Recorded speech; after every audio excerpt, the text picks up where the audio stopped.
నమస్తే, welcome to BCN news. నేను విజయలక్ష్మి. ముందుగా ముఖ్యాంశాలు. అనకాపల్లిలో ఈ నెల 23న దేశంలోనే అతిపెద్ద integrated green field steel plant నిర్మాణానికి భూమి పూజ. 30,000 మంది యువతకు ఉపాధి అవకాశాలు లభిస్తున్నాయన్న కేంద్ర మంత్రి శ్రీనివాస్ వర్మ. భీమవరంలో శ్రీ విజ్ఞాన వేదిక ఇన్నర్ వీల్ క్లబ్ ఆధ్వర్యంలో రంగవల్లుల పోటీలు, మహిళా సాధికారతపై అవగాహన సదస్సు. మహిళలు అన్ని రంగాల్లో ఎదగాలన్న రాష్ట్ర Muslim minority corporation director Shabina Begum.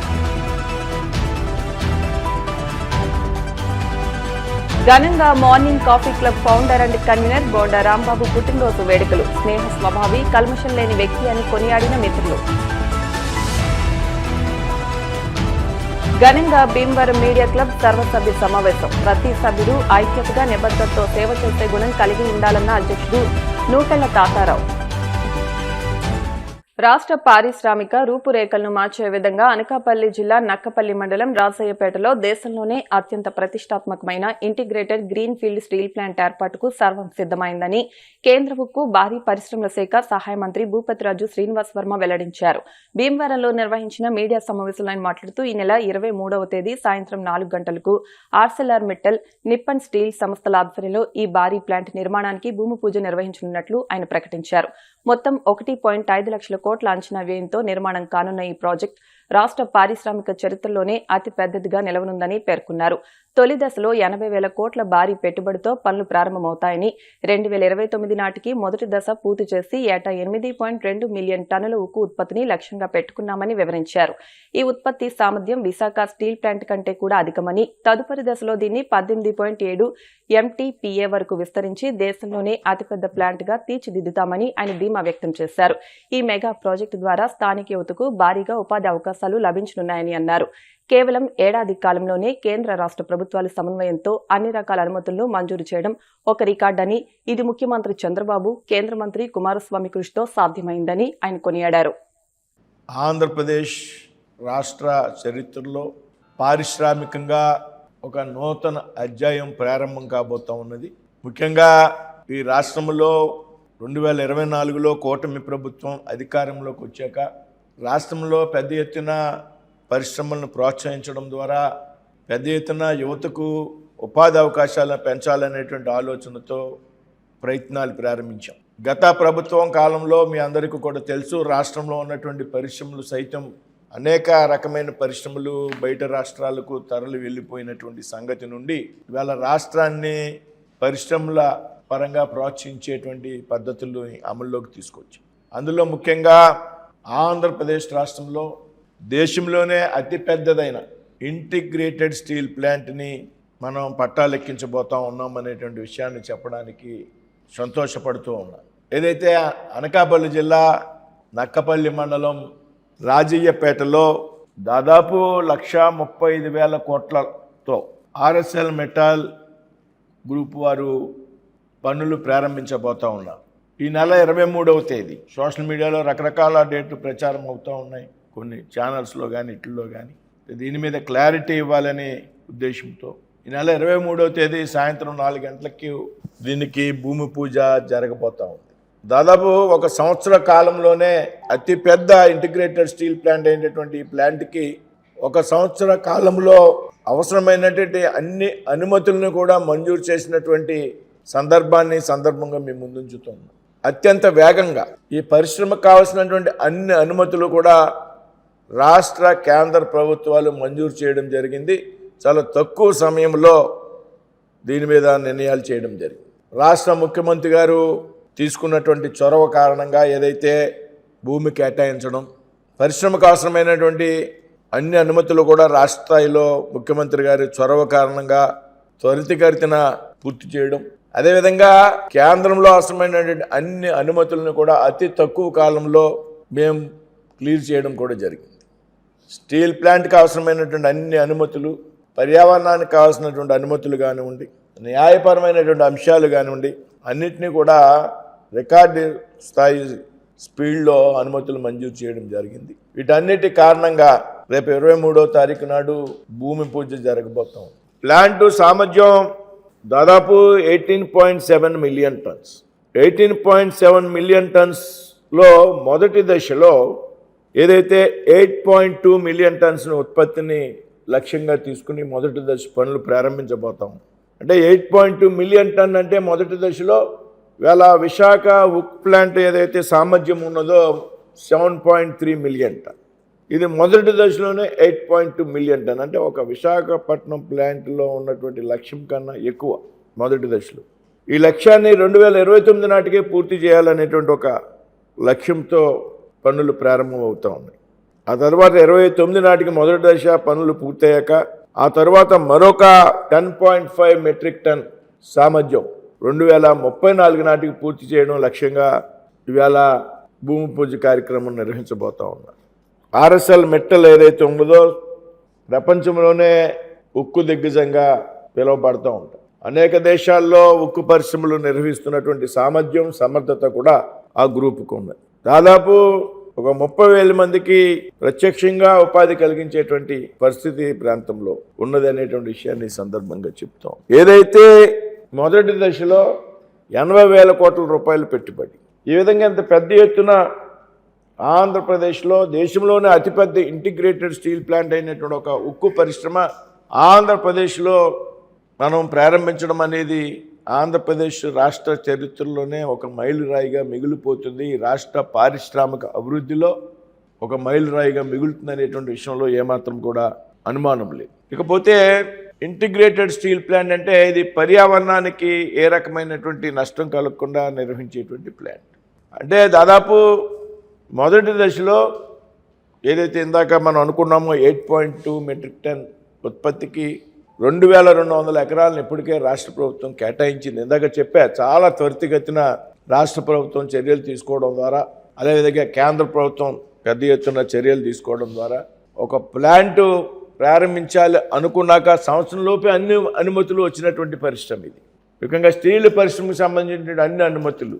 ప్రధానమంత్రి గారి మోడీ గారి యొక్క ఆలోచన ఏంటంటే దేశంలో స్టీల్ ప్లాంట్ ఉత్పత్తి 2030 నాటికి 300 మిలియన్ టన్ను చేయాలనేటువంటి ఒక లక్ష్యంగా పనిచేస్తాం. అందులో భాగంగా మా స్టీల్ శాఖలో సెయిల్లో ఉన్నటువంటి స్టీల్ అథారిటీ ఆఫ్ ఇండియా లిమిటెడ్లో ఉన్నటువంటి స్టీల్ పరిశ్రమల్లో కూడా ఉత్పత్తి సామర్థ్యాన్ని పెంచేటువంటి ప్రయత్నాలు చేస్తాం. మోడీ గారి సంకల్పం ఏదైతే ఉందో దానికి అనుగుణంగా ఉక్కు శాఖ మంత్రి ఉన్నటువంటి శ్రీ పెద్దలు గౌరవనీయులు కుమారస్వామి గారు చొరవ కారణంగా అందులో ఈ సమయంలో రాష్ట్రానికి చెందినటువంటి నేను కేంద్రంలో ఉక్కు శాఖ సహాయ మంత్రిగా ఉండడం అనేటువంటి విషయం కారణంగా ఇవన్నీ కూడా త్వరితగతిన అనుమతులు మంజూరు అయ్యాయనేటువంటి విషయాన్ని ఈ సందర్భంగా ప్రస్తావిస్తూ ఉన్నాను. దాదాపు మొదటి దశకి 2,200 ఎకరాలు రాష్ట్ర ప్రభుత్వం కేటాయిస్తే అందులో 33% ఏదైతే పర్యావరణ హితాన్ని కోరుతూ ఏర్పాటు చేసినటువంటి పరిశ్రమని ఇందాక చెప్పాను, 33% గ్రీన్ బెల్ట్గా ఉంచి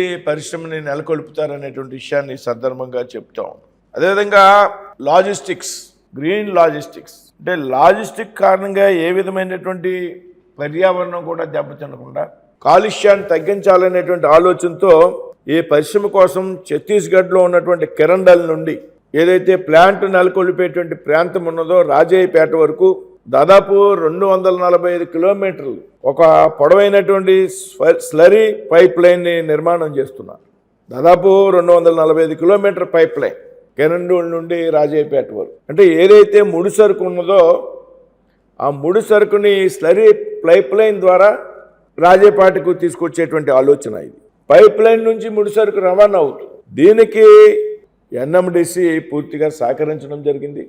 అంతేకాకుండా ఈ పరిశ్రమ నెలకొల్పడం ద్వారా దాదాపు 13.2 మిలియన్ టన్నులు ఏదైతే ఐరన్ ఓర్ ఉన్నదో దాన్ని రాజయ్యపేటకి సమకూర్చడం జరుగుతుంది. స్టీల్ తయారీలో ముఖ్యమైనటువంటి ఇది ఐరన్ ఓర్ రా మెటీరియల్. ఈ రా మెటీరియల్ ఎన్ఎండిసి సప్లై చేస్తుంది దాదాపు 13.2 మిలియన్ టన్. దీనికి అనుగుణంగా ఈ స్లరీ పైప్ లైన్ అనుమతుల విషయంలో స్లరీ పైప్ లైన్ వేయాలంటే ఒరిస్సా రాష్ట్రం మీదుగా రావాలి. స్లరీ పైపు నిమిత్తం కోసం భూమి సమీకరించడం కోసం కూడా వెంటనే కేంద్ర ప్రభుత్వం ఆయా రాష్ట్రాలకు ఆదేశాలు మంజూరు చేసింది. ఒక త్వరితగతిన ఇందాక చెప్పాను, ఒక త్వరితగతిన ఒక పరిశ్రమ ఏర్పాటు చేయాలంటే ఎంత త్వరితగతిన అన్ని అనుమతులు మంజూరు చేసినటువంటి సందర్భాలు చాలా తక్కువ ఉన్నాయి. అందులో ఇది మొదటి ప్రయారిటీలో ఉంది అనేటువంటి విషయాన్ని సందర్భంగా మీ అందరికీ కూడా తెలియజేస్తున్నాను. అదేవిధంగా ప్లాంట్కి అవసరమైనటువంటి విద్యుత్ ఏదైతే ఉన్నదో దాదాపు 860 మెగావాట్ల విద్యుత్ ఈ పరిశ్రమకి కావాల్సి ఉంది. ఈ 860 మెగావాట్ల విద్యుత్తులో దాదాపు 220 మెగావాట్ల విద్యుత్తుని ప్లాంట్లోనే ఉత్పత్తి చేసుకోవడం జరుగుతుంది. 860లో 220 మెగావాట్స్ విద్యుత్తుని ప్లాంట్లోనే ఉత్పత్తి చేసుకుంటారు. ఇది ఉత్పత్తిని అంతర్గతంగా సమకూర్చుకునేటువంటి ప్రయత్నం. అదేవిధంగా వాటర్ పరిశ్రమకి దాదాపు 135 MLD 135 MLD వాటర్ కావాలి. దీనికి అవసరమై ఉండగా పోలవరం ఎడవకాలువ నుండి అదేవిధంగా ప్లాంట్లో రీసైక్లింగ్ నీరు మరి ఇందాక చెప్పినటువంటి స్లరీ పైప్ లైన్ ఏందో దాని ద్వారా కూడా నీటిని తెచ్చుకుని సమర్థవంతంగా ఉపయోగించుకునేటువంటి ప్రయత్నానికి ఇంటిగ్రేటెడ్ స్టీల్ ప్లాంట్ అన్నాం. ఇది ఇందాక మనం పవర్ జనరేట్ చేసుకుంటాం. ముడిసరుకు రవాణా పైప్ లైన్ ద్వారా స్లరీ పైప్ లైన్ ద్వారా అవుతుంది. వాటర్ ఇంటర్నల్గా వచ్చేటువంటి ప్రతి ఒక్క నీటిని కూడా రీసైక్లింగ్ ద్వారా వాడుకుంటాం. అంతేకాదు దీనికి ఒక క్యాప్టివ్ పోర్ట్ కూడా నిర్మాణం చేసేటువంటి దిశగా ప్రయత్నాలు ప్రారంభమయ్యాయి. ఫేజ్ 1లోనే ఏదైతే పోర్ట్ నిర్మాణం కూడా చేపట్టాలనేటువంటి నిర్ణయాన్ని ఆర్ఎస్ఎల్ మెటల్ గ్రూప్ వారు చేయడం జరిగింది. ఈ విధంగా 23వ తారీఖున జరగబోయేటువంటి భూమి పూజ కార్యక్రమం ఏదైతే ఉందో అనకాపల్లిలో రాజయ్యపేటలో ఉన్నటువంటి స్టీల్ ప్లాంట్ మన ఆంధ్రప్రదేశ్ రాష్ట్ర ప్రజలందరికీ కూడా ఒక శుభకరమైనటువంటి పరిణామంగా నేనైతే భావిస్తూ ఉన్నా. ఏదైతే ముఖ్యంగా ఈ సందర్భంగా రాష్ట్ర ముఖ్యమంత్రి గారిని కానీ చంద్రబాబు నాయుడు గారిని ఉప ముఖ్యమంత్రి గారిని పవన్ కళ్యాణ్ గారిని అదేవిధంగా లోకేష్ గారు ఏదైతే మెట్టల్ గ్రూప్ వారి యాజమాన్యానికి సంబంధించినటువంటి ఆదిత్య మెట్టల్ గారితో కూడా లోకేష్ గారు కొన్ని సందర్భాల్లో సమావేశమయ్యి పనులు ముందుకు వెళ్ళే విధంగా ప్రయత్నం చేయడం జరిగింది. అదేవిధంగా ఈయనన్నిటికీ మించి భారత ప్రధానమంత్రి నరేంద్ర మోడీ గారి యొక్క లక్ష్యం ఆలోచన ఏదైతే ఉందో దేశంలో స్టీల్ ఉత్పత్తిని పెంచాలి. ఏ దేశంలో స్టీల్ ఉత్పత్తి బలంగా ఉంటుందో ఆ దేశం యొక్క జీడిపి బాగుంటుంది అనేటువంటి ఒక ఆలోచన ఆయన యొక్క ప్రోత్సాహం కారణంగానే ఈవేళ దేశంలో స్టీల్ ఉత్పత్తిని పెద్ద ఎత్తున పెంచుతూ ఉన్నాం. అదేవిధంగా కేబినెట్ మంత్రిగా ఉన్నటువంటి పెద్దలు కుమారస్వామి గారి యొక్క అడుగడుగున ఆయన ఇచ్చినటువంటి సహకారం కారణంగా ఇవి సాధ్యమయ్యాయి అనేటువంటి విషయాన్ని ఈ సందర్భంగా చెప్తూ ముఖ్యంగా నేను స్టీల్ మంత్రిగా ఉన్నటువంటి సమయంలో నాకు చాలా ఆనందం కలిగించేటువంటి అంశాలు ఒకటి దాదాపు మూత పడిపోతుంది అనుకున్నటువంటి ఏదైతే విశాఖ స్టీల్ ప్లాంట్ ఉన్నదో దానికి మేమందరూ చేసినటువంటి ప్రయత్నం కారణంగా ముఖ్యమంత్రి గారు చంద్రబాబు నాయుడు గారు పదే పదే ఢిల్లీ రావడం, ప్రధానమంత్రి గారితో ఆర్థిక శాఖ మంత్రి గారితో స్టీల్ శాఖ మంత్రి గారితో అమిత్ షా గారితో సమావేశాలు నిర్వహించడం, పదే పదే ఈ రాష్ట్రానికి చెందినటువంటి వ్యక్తిగా నేనున్నాను కాబట్టి ఒక ప్రత్యేకమైనటువంటి శ్రద్ధ కనపరచడం ద్వారా నరేంద్ర మోడీ గారి యొక్క సహకారం కారణంగా విశాఖ స్టీల్ ప్లాంట్కి పెద్ద ఎత్తున 11,500 కోట్ల ప్యాకేజీని ప్రకటించడం, ప్యాకేజీని ప్రకటించడమే కాదు దాని తాలూకా ఫలితాలు ప్రారంభమయ్యాయి. గత 2 నెలలుగా ప్లాంట్కు లాభాలు కూడా వస్తున్నాయి అనేటువంటి విషయం చాలా సంతోషకరమైనటువంటి విషయం.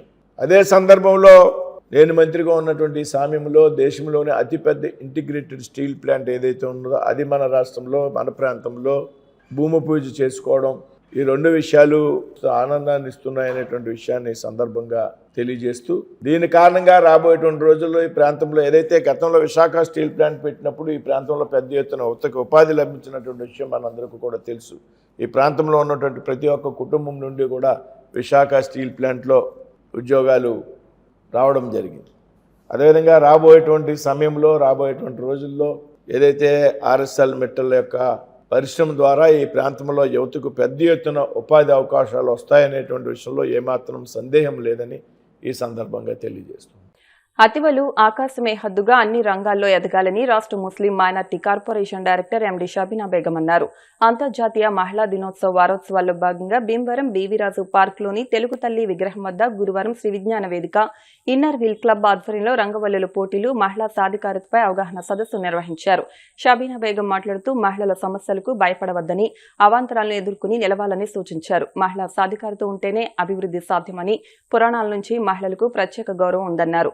ఇన్నర్ వీల్ క్లబ్ సభ్యులు చీడే అమ్మాజీ, ఆరేటి రాణి, తెలుగు మహిళా జిల్లా అధ్యక్షురాలు మాదాసు కనకదుర్గ, తెలుగు మహిళా జిల్లా ఉపాధ్యక్షురాలు నసీమా బేగం, శ్రీ విద్యా స్కూల్ ప్రిన్సిపల్ లక్ష్మీ భవాని మాట్లాడుతూ మహిళా సాధికారితయే జాతి సాధికారిత అని, మహిళలు అన్ని రంగాల్లోనూ విజయాలు సాధిస్తున్నారని, కొత్త వరవడిని సృష్టిస్తున్నారని అన్నారు. రంగవల్లులు ఇంటికి శోభనిస్తాయని, ముంగిట ముగ్గులు మన భారత సాంప్రదాయాలని అన్నారు.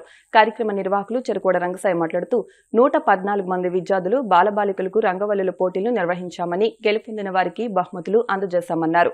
కార్యక్రమంలో అరసవల్లి సుబ్రహ్మణ్యం, నందమూరి రాజేష్, కొట్టు భాస్కరరావు తదితరులు పాల్గొన్నారు.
ఈ స్కూల్ పిల్లలు శ్రీ విద్య అలాగే సంస్కార్ స్కూల్ పిల్లలందరూ కూడా వచ్చి ఈ ఉమెన్స్ డే ప్రోగ్రామ్ పార్టిసిపేట్ చేయడం జరిగింది.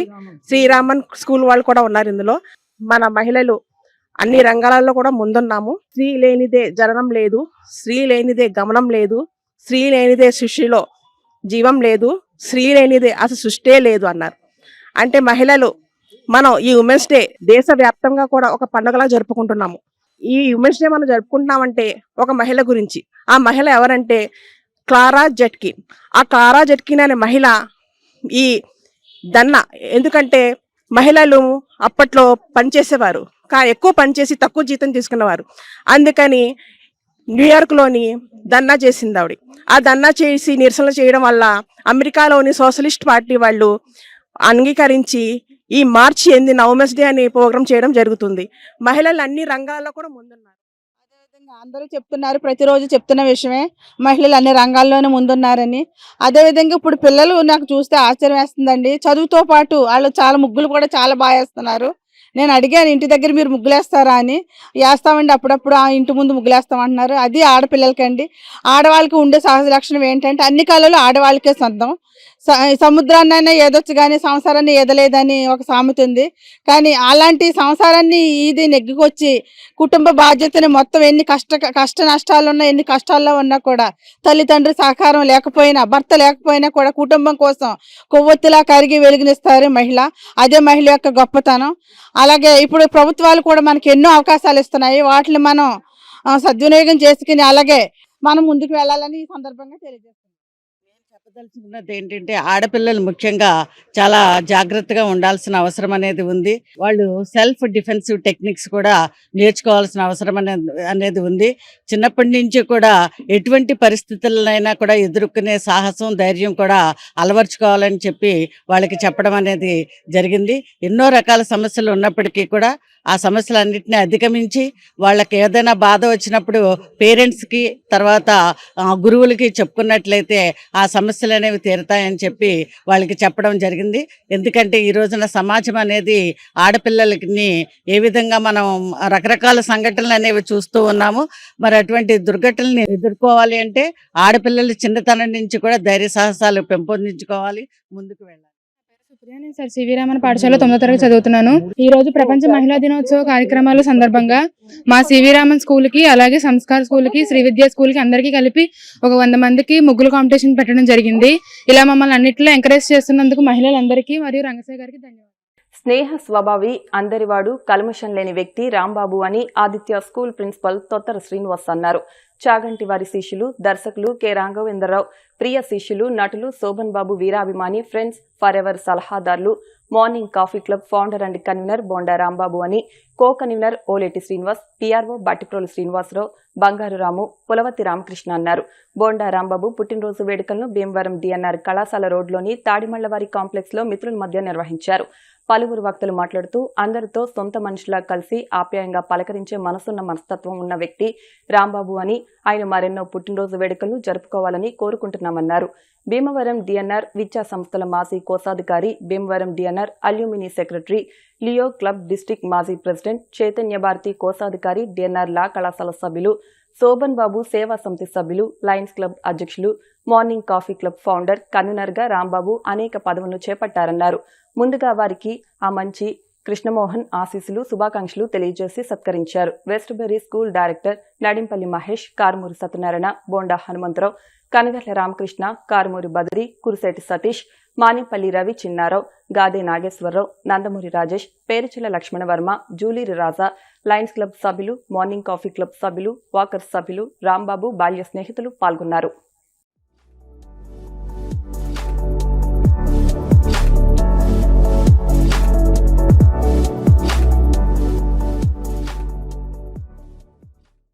రాంబాబు గురించి చెప్పాలంటే ఈ చిన్న మీటింగ్ సరిపోదండి, చాలా పెద్ద ఎత్తున మీటింగ్ చేసి చెప్తే కానీ సరిపోనంత హిస్టరీ ఉంది అయింది.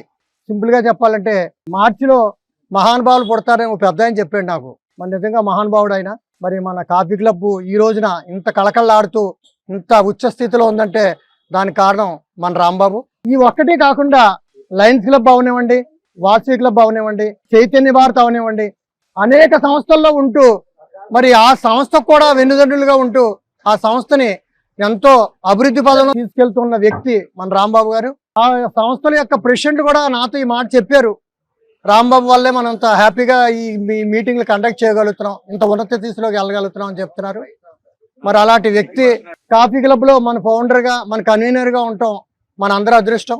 నా తరఫున మనందరి తరఫున కూడా జన్మదిన శుభాకాంక్షలు తెలియజేస్తూ మరి ఆ వెంకటేశ్వర స్వామి, ఆ కలియుగ దైవం, అలాగే మన మావుళ్ళమ్మ, మన వాసవి కన్యకాబ్రహ్మశిరాయనికి ఆయురారోగ్యాలు ఇచ్చి ఇలాంటి పుట్టినరోజులు మరెన్నో జరుపుకోవాలని కోరుకుంటూ నా తరఫున మన అందరి తరఫున కూడా హ్యాపీ బర్త్డే రాంబాబు. తరఫున ఒకటే కాకుండా ఈయన రాంబాబు అందరు వాడు ఆ చుట్టుపక్కల ఉన్న క్లబ్లన్నింటినీ కూడా వాటి క్లబ్బులతో పాటు కూడా తీసుకెళ్తూ BMW గ్రూప్ మాది, అలాగే పక్కన లాయర్స్ గ్రూప్ ఒకటి ఉంటుంది, దాని పక్కన ఇంకో గ్రూప్ ఉంది. అన్ని గ్రూపుల్ని కూడా ఈ కాఫీ క్లబ్ ఈ ఏరియాలో కలుసుకొని అందరం చాలా హ్యాపీగా ప్రొద్దుటే ఒకళ్ళ కష్టాలు సుఖాలు, అంటే కష్టాలు ఎలా ఉంటాయో తెలియదు కానీ సుఖాలు మాత్రం అందరం తెగ పంచుకుంటున్నాం ఇక్కడ. చాలా చాలా ఆనందంగా ఈ గంట మనకి 24 గంటలు ఒక ఎనర్జీ అనమాట, బూస్ట్.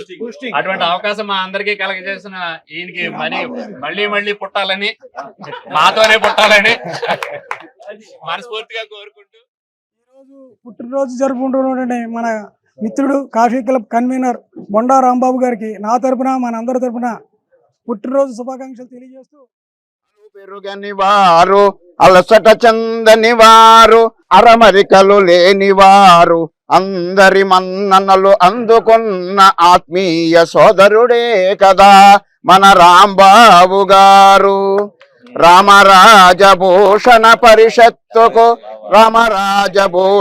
పరిషత్తుకు సంధానకర్తయై, లయన్స్ క్లబ్ అను సేవా సంస్థకు అధ్యక్షుడై సామాజిక సేవలందించడి చెరగని చిరునగవుతో అందరిని పలకరించెను మార్నింగ్ కాఫీ ఘుమఘుమలతో. మెరిసెను చైతన్య భారతి మెడలో మెరిసెను చైతన్య భారతి మెడలో బులియన్ బంగారహారమై అందరిని ఉత్సాహపరిచడి నడక సంగముల ఆత్మీయ బంధువే కదా మన రామకృష్ణరావు గారు. రాంబాబు రాంబాబు జన్మదిన సందర్భం శుభాకాంక్షలు. రాఘవేంద్ర గారికి హితుడు, శోభనరావు గారికి అభిమాని, లయన్స్ క్లబ్ చైతన్య భారతి సభ్యులు, ముఖ్యంగా నాకు కావాల్సిన వ్యక్తి. ఈ రోజు పుట్టినరోజు జరుపుకోవడం చాలా ఆనందంగా ఉంది. పుట్టినరోజు అనేది స్నేహితుల మధ్యలో జరుపుకుంటే ఎంతో ఆనందంగా ఉంటుంది. అది మరుపురాని సంఘటనగా మన హృదయంలో నిలిచిపోతుంది. ఇంతమంది ఆత్మీయుల్ని నేను సంపాదించుకున్నానంటే నా పూర్వజన్మ సుకృతంగా భావిస్తూ, మీలాంటి మంచి స్నేహితులు నాకు కలుగుతాం నా అదృష్టంగా భావిస్తూ, నాకు ఈ రోజున మీరు పేరు నా దగ్గరికి వచ్చి మీరు నాకు శుభాకాంక్షలు తెలిపినందుకు నా తరపున హృదయపూర్వక నమస్కారం తెలుపుకుంటున్నాను. జై హింద్. భీమవరం మీడియా క్లబ్ స్థాపించి సంవత్సర కాలం పూర్తయిన సందర్భంగా శుభాకాంక్షలు తెలియజేస్తూ 32 డెంటల్ మినీ ఫంక్షన్ హాల్లో గురువారం సర్వసభ్య సమావేశం నిర్వహించారు. ఈ సమావేశంలో ప్రింట్ అండ్ ఎలక్ట్రానిక్ మీడియా ఎడిటర్లు, ప్రతినిధులు, జర్నలిస్టులు పాల్గొన్నారు. ఈ కార్యక్రమంలో కొత్తగా 30 మంది వరకు సభ్యత్వం నమోదు చేసుకోవడం జరిగింది. ఇందులో ముఖ్యంగా శాశ్వత సభ్యత్వం, వార్షిక సభ్యత్వం, వార్షిక గౌరవ సభ్యత్వం అనే 3 రకాల సభ్యత్వాన్ని మీడియా క్లబ్ ప్రవేశపెట్టింది. ఈ సందర్భంగా మీడియా క్లబ్ అధ్యక్షులు నూకెళ్ల తాతారావు మాట్లాడుతూ ఎంతో నిబద్ధతతో ఈ సంవత్సర కాలం పాటు మీడియా క్లబ్కు మంచి పేరు తేవడం జరిగిందన్నారు. ప్రధాన కార్యదర్శి కేత సత్యనారాయణ మాట్లాడుతూ రాబోయే రోజుల్లో విద్య, వైద్యం, వసతి, గ్రూప్ ఇన్సూరెన్స్ ప్రతి ఒక్కరికి అందించే విధంగా మీడియా క్లబ్ కృషి చేస్తుందని తెలిపారు. మీడియా క్లబ్లో చేరిన సభ్యులందరికీ వారు పాటించే నియమ నిబంధనలు మహా టీవీ బోడపాటి రంగబాబు వివరించారు. ఎలక్షన్ ప్రత్యేకాధికారి మట్టా చంద్రశేఖర్ బాబు ఎలక్షన్ నియమావళి గురించి తెలియజేశారు.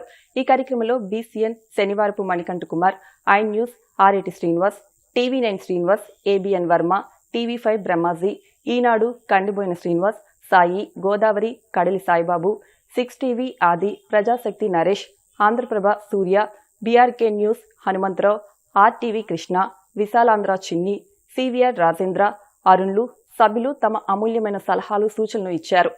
ఈ కార్యక్రమంలో మూడెడ్ల శ్రీను, కలియుగం శ్రీనివాసరాజు, గోదావరి తరంగణి ప్రసన్నకుమార్, బీసీఎన్ శ్రీనివాసరాజు, బీసీఎన్ అయ్యప్ప, ఈవేళ బెట్ర శివకుమార్, వెంకట్ తదితరులు పాల్గొన్నారు.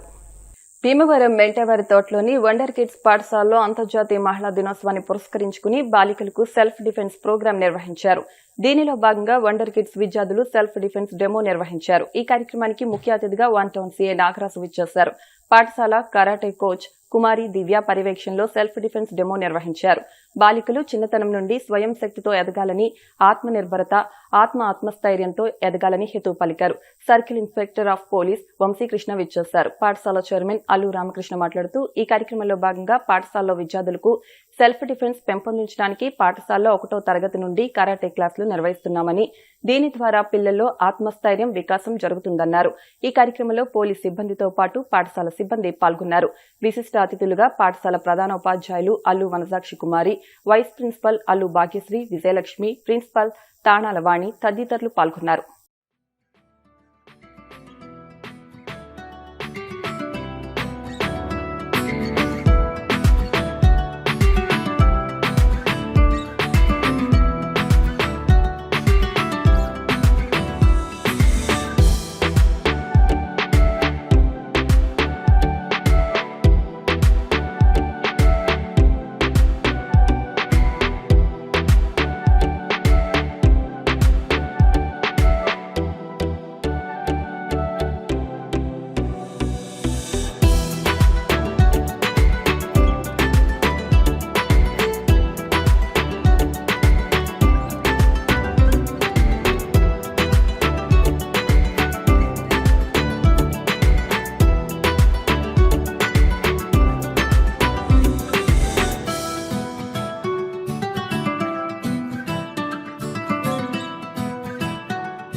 నేర్చుకునే విధంగా కూడా ఈ సెల్ఫ్ డిఫెన్స్ టెక్నిక్స్ ఏదైతే ఉన్నాయో అవన్నీ చక్కగా చేసి చూపించారు. చాలా అభినందనీయం. ఎందుకంటే మా స్కూల్లో ప్రత్యేకంగా ఏదైతే పిల్లలకి ఆడపిల్లలకి ముఖ్యమో సెల్ఫ్ డిఫెన్స్ అవి చిన్నప్పటి నుంచి నేర్పించడం అనేది అభినందించదగిన విషయం. మన ఈ ఒక్క స్కూల్లో కాకుండా అన్ని స్కూల్లో కూడా ఇలాగ నేర్పించాలని చెప్పేసి మేము అనుకుంటున్నాము. చేస్తే బాగుంటుంది. అలాగే గవర్నమెంట్ స్కూల్లో కూడా ప్రతి ఆడపిల్లలకి ఖచ్చితంగా చిన్నప్పటి నుంచి వాళ్ళను రక్షించుకోవడానికి వాళ్ళను కాపాడుకోవడానికి కావాల్సినటువంటి అన్ని సెల్ఫ్ డిఫెన్స్ టెక్నిక్స్ ని అలవాటు చేయాలని నేర్పించాలని చెప్పి సందర్భంగా తెలియజేస్తున్నాం. ఒక ఆత్మవిశ్వాసం అనేది మనలో ఉంటుంది. ప్రతి మహిళకి కావాల్సింది ఆత్మవిశ్వాసం కావాలి. కొంతకాలంగా మహిళల్ని మన పూర్వీకుల నుంచి కొంచెం తక్కువగా మనం చూడటం, మీరు ఆడపిల్లలు ఏం చేయలేరు అనేటువంటి కొంత నాన్నతో అమ్మ మనం ఏం చేయలేము, మన వాళ్ళు ఏం కాలేమో అన్నటువంటి కొంత భయం అనేది ఇంకా మహిళలో ఉండిపోయింది. ఆ భయం నుంచి మహిళలందరినీ కూడా బయటకు తీసుకురావాలి. మనం కూడా మహిళలు కూడా ఏదైనా చేయొచ్చు, పురుషులతో సమానంగా దేంట్లోనైనా ఉండొచ్చు, మేము ఏదైనా చేయగలమని చెప్పి ఈ రోజు చూస్తే మనం అన్ని డిపార్ట్మెంట్లో కూడా మహిళలు ఉంటారు. పోలీస్ డిపార్ట్మెంట్లే కాకుండా ఇదివరకు మనం లోకల్ పోలీస్ డిపార్ట్మెంట్ లో కాకుండా ఈ రోజు మనకి లక్షల్లో బిఎస్ఎఫ్ వాటర్ సెక్యూరిటీ ఫోర్స్ లో కానీ, ఐటీబీటీ అని చెప్పేసి సరిహద్దుల్లో కాపాకాశ దగ్గర కానీ, సిఆర్పిఎఫ్ లో కానీ, అడుగుల దగ్గర కానీ, ఈవెన్ సైనిక రంగంలో కూడా ఈ రోజు మహిళలు ఉంటున్నారు. మీ అందరికీ తెలుసు, రీసెంట్ గా మనం ఏదైతే పాకిస్తాన్ మీద యుద్ధం చేసినప్పుడు కూడా ఆ సైన్యానికి ఆధిపత్యం వహించినప్పుడు కూడా ఒక మహిళ సైనిక కమాండర్ దానికి ఆధిపత్యం వహించారు. కాబట్టి మహిళలు ఎందులోనూ తక్కువ కాదు, ప్రతి దాంట్లోనూ కూడా ముందుండాలని తెలియచెప్పడం, వాళ్ళ ఆత్మవిశ్వాసాన్ని నింపడానికి ఈ కార్యక్రమాలన్నీ ఏర్పాటు చేయండి.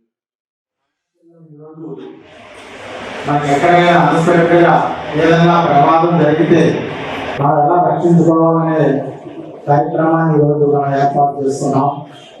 మనందరూ కూడా చాలా జాగ్రత్తగా ఉండవలసిన రోజు ఇది. ఎప్పుడైనా మనకు ఆపద జరిగినప్పుడు మన ఆత్మరక్షణకి మనం ఎలాగైనా సరే మనం ఫైట్ చేసి మనం రక్షించబడాలి. అది ఇటువంటి ట్రైనింగ్ కార్యక్రమాన్ని మనం మొదటిలో ఈరోజు ఏర్పాటు చేసుకోవడం అనేది చెడుకి చాలా దూరంగా ఉండాలి. ప్రతి ఒక్కరు లాంటి ఆటని ఎప్పుడు రెస్పెక్టబుల్ గా చూడాలి. మన సమాజంలో మన వంతు ఏం చేస్తామని ఆలోచన చేయాలి. అందరూ కూడా ప్రతి ఒక్కరు కూడా మనం నేర్చుకోవాలి. స్కూల్లో రూల్ పెట్టడానికి కారణం ఏంటంటే మిమ్మల్ని మీరు రక్షించుకునే ధైర్యం, శక్తి మీకు రావడం కోసం. అంటే అర్థమైందా? ఆడపిల్లలు బయటకు వెళ్ళేటప్పుడు ఎన్నో అత్యాచారాలు ప్రతి చోట ఏదో ఎదుర్కొంటున్నారు. అలాంటి వాటిని ఎవరికి వాళ్ళే రక్షించుకోగలగాలి. అదే self defence. Students, parents and well-wishers to maintain their stamina well to do the self-defense and protect themselves. Not every time, everywhere, even any policing are also not available. But we want to protect ourselves first, then police will do the help better than ever. మనతో పాటు మన చుట్టుపక్కల ఉన్న వాళ్ళని కూడా కాపాడటమే ఈ self defence. ఇంతకుముందు police department బయటకు వచ్చి ఉమెన్స్ ఎంకరేజ్ చేసింది ఎక్కడా లేదు. ఇప్పుడు ఈ ఒక్క గత 2-3 సంవత్సరాలుగా డిపార్ట్మెంట్ వచ్చి ఉమెన్స్ కూడా అవేర్నెస్ ఇవ్వాలనే ప్రోగ్రామ్స్ కండక్ట్ చేస్తున్నారు. అటువంటి మంచి ప్రోగ్రామ్ ఈ రోజు మొదటి స్కూల్లో కండక్ట్ చేసినందుకు శ్రీ నారాయణ గారికి హృదయపూర్వక ధన్యవాదాలు తెలియజేస్తున్నాను. With respect to women, the devotion of goddess. So these programs conducted by our Bhimavaram Police Department, this shows they are very close to our society and school students also.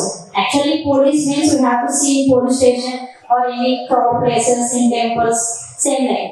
But they are very close to our society. These programs are very appreciated.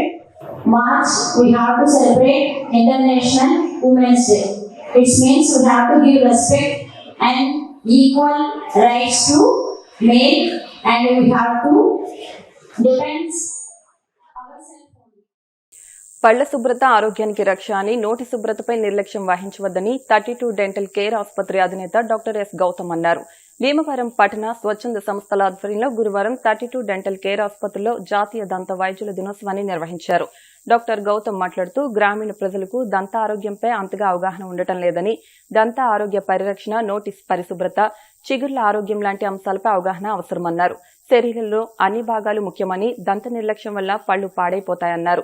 నిత్యం 2 సార్లు ఉదయం, రాత్రి నిద్రకు ముందు దంతాలను బ్రష్తో శుభ్రం చేసుకోవాలన్నారు. కార్యక్రమ నిర్వాహకులు చెరుకోడ రంగసాయి మాట్లాడుతూ దంత వైద్యులు అంకిత భావంతో అమూల్యమైన సేవలను అందిస్తున్నారన్నారు. దంత వైద్యుల సలహాలు తీసుకోవడం, ఏడాదికి 2 పర్యాయాలు దంత వైద్యులను సంప్రదించడం ఎంతో మంచిదన్నారు. అనంతరం గౌతమ్ను సత్కరించారు. ఈ కార్యక్రమంలో బట్టిప్రోలు శ్రీనివాసరావు, పి రాసుబాబు, ఈ వీరయ్య, ఎస్ సత్యనారాయణరాజు తదితరులు పాల్గొన్నారు. అన్నీ చాలా ప్రధానమైనవి, అన్నీ ముఖ్యమైనవి.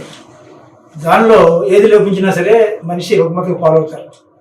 అటువంటి అవయవాల్లో దంతాలు, పళ్ళు మరి ముఖ్యమైనటువంటి. మన ఆహారం తీసుకోవాలంటే ఈ 2 చాలా ప్రధానమైనవి.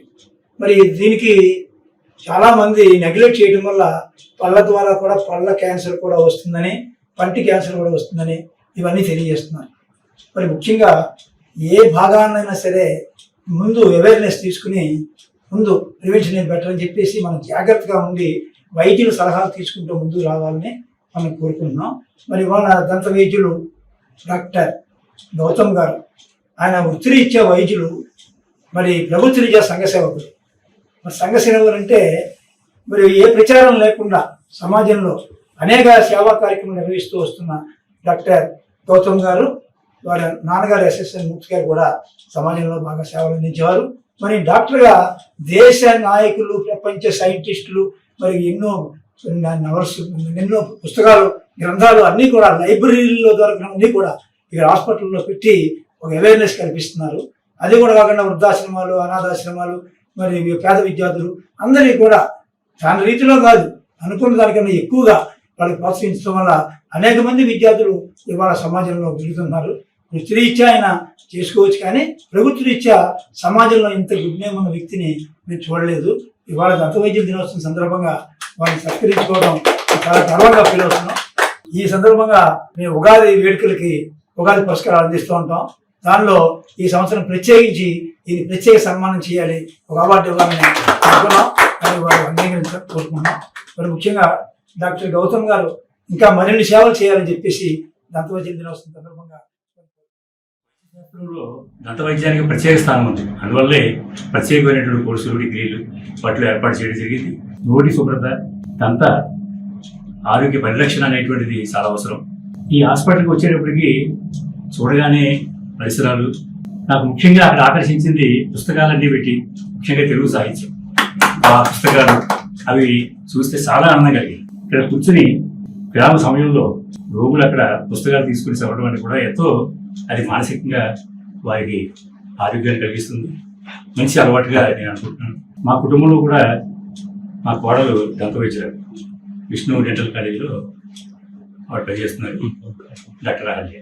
ఈ వైద్యం గురించి నిజంగా చెప్పాలంటే మన దేశం కంటే కూడా ఇతర దేశాల్లో ఎక్కువగా ఈ దంత వైద్యం, ఆ డాక్టర్స్ ఉన్నటువంటి విశిష్టత, ఇవన్నీ మనం గుర్తుపెట్టుకోవాలి. దంత వైద్యాన్ని నిర్వహిస్తూ సమాజంలో తన వంతు బాధ్యతగా వారు చేస్తున్నటువంటి ఈ సంఘ సేవ కార్యక్రమాలు ఎంతో అమోఘమైనవిగా నేను భావిస్తూ వారిని ప్రత్యేకంగా ఈ సందర్భంగా మంచి పేరు పెట్టారు. 32 దంతాలు, మంచి గుడ్ నేమ్ అన్నమాట. మానవుడికి 32 డెన్స్ ఉంటాయని చేశారు. ప్లస్ సార్ చెప్పినట్లు ఈ కార్యక్రమం చాలా చేస్తున్నారు. ఈయన వైద్య వృత్తిని ఎన్నుకున్నారు. వీళ్ళ తండ్రి గారు మూర్తి గారు విద్యా వైద్యం ఒకే కుటుంబం నుంచి సమాజానికి మేము అందించాలని దృఢ సంకల్పంతో చేసినందుకు ఈ రోజు సందర్భంగా వారిని మేము ప్రక్రియలో మనకి దంతాలు అనేవి చాలా ముఖ్యమైనవి. ప్రతిరోజు మనకు దాంతో పని, ప్రతిదీ ఆహారం వెళ్ళాలన్నా లేదంటే మన జీర్ణ వ్యవస్థకి మొట్టమొదటిగా మనకి ఈ పళ్ళే మనకి ఎంతో ముఖ్యమైనవి. సో మరి వాటిని సంరక్షించుకోవాల్సిన బాధ్యత అందరికీ ఉంది. వాటిని సంరక్షిస్తూ మరి వైద్యం చేస్తూ సంఘ సేవ కూడా నిర్వహించడం అనేది ఇది చాలా అరుదు. అంటే అందరూ కూడా వ్యాపార దృక్పథంతో ఉంటారు ఎక్కువ మంది. మరి అలాంటిది వాళ్ళ యొక్క అభిలాష, అంటే సంఘ సేవ అనే అభిలాషను కలిగి ఉండడం అనేది గొప్ప విషయం. మరి వారికి ప్రత్యేకంగా అభినందన. ప్రజలందరూ కూడా నిర్లక్ష్యంతో కూడిన వైద్యం చేయించుకోకండి. నొప్పి వచ్చినప్పుడే డాక్టర్ దగ్గరికి వెళ్ళాలి అనే ఆలోచనని మ్యాక్సిమం దూరం చేసుకొని డెంటల్ సెగ్మెంట్ అనేది మనకి ఇంటికి ముఖద్వారం ఎలా చూసుకుంటామో అలాగే శరీరానికి కూడా ముఖద్వారంగా ఉండే నోరుని ఆ పళ్ళని కూడా ఎప్పటికప్పుడు మీరు క్లీన్ చేసుకుంటే చిన్న ట్రీట్మెంట్స్ చిన్న చిన్న ఆటలతోనే మనం దాన్ని పరిష్కరించుకోవచ్చు. మీరు నెగ్లెక్ట్ చేయడం వల్ల ఏంటంటే ఇంత ట్రీట్మెంట్ ని మీకు పెద్ద చేసుకొని ఎక్కువ మంది తెచ్చుకుంటున్నారు. అలా కాకుండా నిర్లక్ష్యంతో కూడిన ట్రీట్మెంట్ చేయించుకోకుండా నొప్పి వచ్చినప్పుడే డాక్టర్ దగ్గరికి వెళ్ళాలి అనే ఆలోచన మానుకొని నివారణే లక్ష్యంగా మీరు చేసుకొని ప్రతి 6 months కి 8 months కి ఒకసారి వచ్చి జనరల్ విజిట్ లో చిన్న చిన్న క్లీనింగ్లు చేయించుకుంటే చిన్న చిన్న అమౌంట్లతోనే చిన్న చిన్న ట్రీట్మెంట్స్ తోనే మన పళ్ళని ఆరోగ్యకరంగా ఉంచుకునే అవకాశం మనకి ఎక్కువ ఉంటుంది. అందుకని మీరు అందరూ కూడా అలా సహకరిస్తారని అలా ఆలోచిస్తారని చెప్పి ఇప్పుడు కాసేపు ప్రకటనలు.